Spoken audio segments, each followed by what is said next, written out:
Now, mind you, I'm making this part 2 because I didn't think right away to suggest it.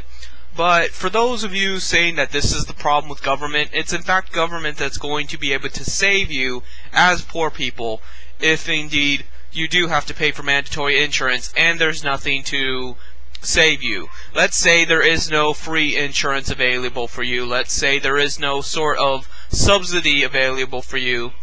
Let's say that you either just have to choose between paying the fine or getting the mandatory insurance. There are still options available for you. I do not want you to think that this is just if you're over 27 years old and you cannot literally afford insurance that you're fucked. I am not a fearmonger. I am not Glenn Beck. There are still options available to you.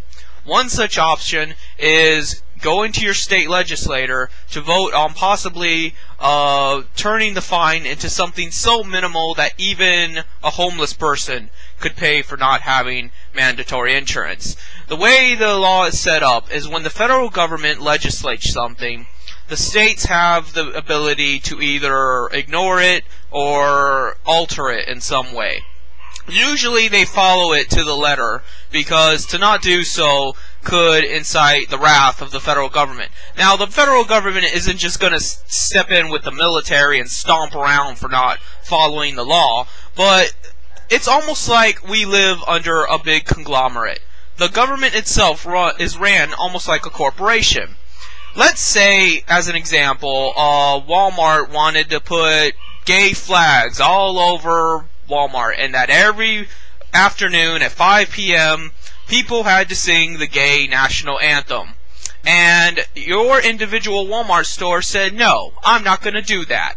Well, while they literally couldn't stop them, because they're not just going to be able to fire everybody and get rid of all management of that particular store, what they could do is restrict their annual allowance. Every store gets an allowance from big corporate. So essentially, when a store fails to live up to the standards of big corporate, that store suffers for it from having a depleted allowance. Works the same way with the states and federal government. If a state does not adhere to the laws of the federal government, usually the federal government threatens to cut their state allowance. So, what the state government has an obligation to do is follow the law, but in such a way where it can cater individually to its own state populace. So in that regard, the state could, in theory, make it to where, the fine is easily enough to where anyone can afford the fine, and therefore it's as if the law never existed in the first place. Which I heard was going to be what it was going to do originally. It was going to be something like $100 if you fail to pay it the first year, then $200, then $300, which isn't exactly free. I mean, mind you, $100 for someone that's unemployed is still a lot of money. But the idea here is that you would be paying more money, in theory, for the mandatory insurance than you would for the fine. So, there are still options available, and states do it all the time. Now, am I saying here that states' rights is the option? Hell no. The individual state is more or less a monarchy. When you elect a governor, there is no incentive for the governor to do what you want them to do, other than you might not vote for them the next time around. So, this is merely some kind of barrier. It's just a speed bump.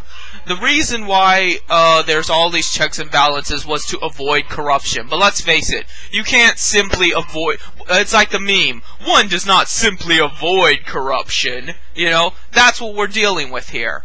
So, you have to be pragmatic about it. You have to understand that the way the government is set up is that when...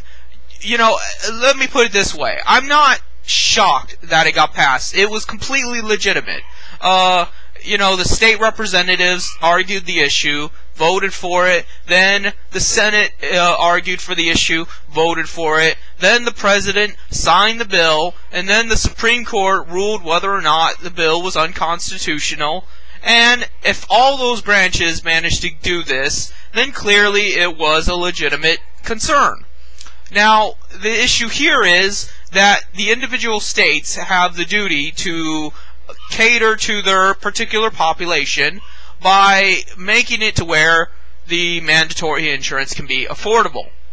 So, you have to take it up now with your state government to try to make this mandatory insurance affordable, or at least make the fine so little that it doesn't really matter whether or not you actually have the mandatory insurance. Now, if your particular state is a bunch of assholes and doesn't listen to the people, well then yes, then you're up shit creek. But this is not to say this is anything wrong with government.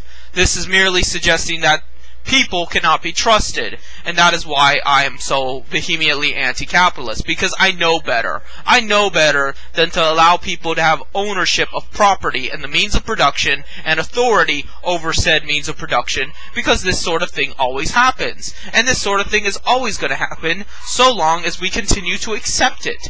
I'm not saying that overnight anybody is going to be revolutionized and we're going to have free this and free that and everyone's going to be happy. No, it's a transitional process. Communism could take 100 years, if not more, to fully implement. And many of times throughout history, countries that have tried to implement communism have subjected themselves to national socialism, to classical fascism, to just nationalism, hyper-nationalism, where they look after their country and don't worry about other countries. And that is why, because it is not so easy as to just say that, you get rid of ownership. It seems simple on paper, but in practice it's not. And I'm not suggesting that it somehow strikes down communism. Quite the opposite. Communism requires forethought. It requires looking at society and the human individual objectively.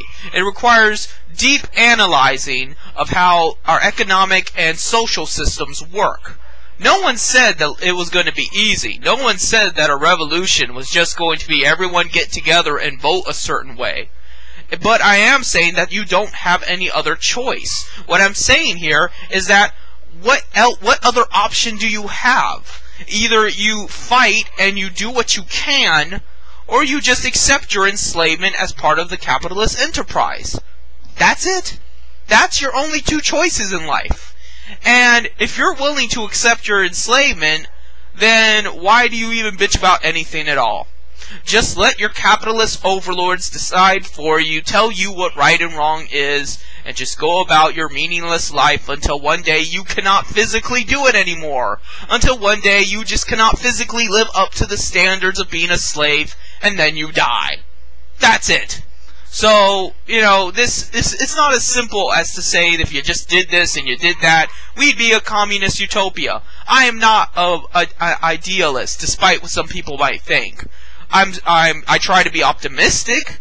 I try to be, pragmatic about it. I try to solve problems in a rational way where, you keep your head on your shoulders, you stay calm, and you just pursue this as though it were any other problem. Just like if you don't know how you're going to pay your electric bill this month, you cut corners, you do what you can, and you try to get through it. That's how you lead the revolution. You don't do it by just saying that, well, everyone else is wrong and I'm right. And that's not what I try to do with my videos. What I try to do with my videos is give you an interesting perspective, and that these are the things that are decaying our society and ourselves. These are the things that we need to worry about. These are the things that we need to concern ourselves with. And here is something I believe would help. And if you have a better idea, please, by all means, say so. That's what I hope to do. I'm sorry if I'm just not making it out that way by the way I talk. I'm sorry if by the way I project myself that somehow you interpret it as just me being a jackass. But the entire time I've had this series, I've always attempted to just try to solve humanity's problems through an articulated and thoughtful perspective. That's all I do. So, take that with a grain of salt, leave a comment in the comment section, make a video reply, etc.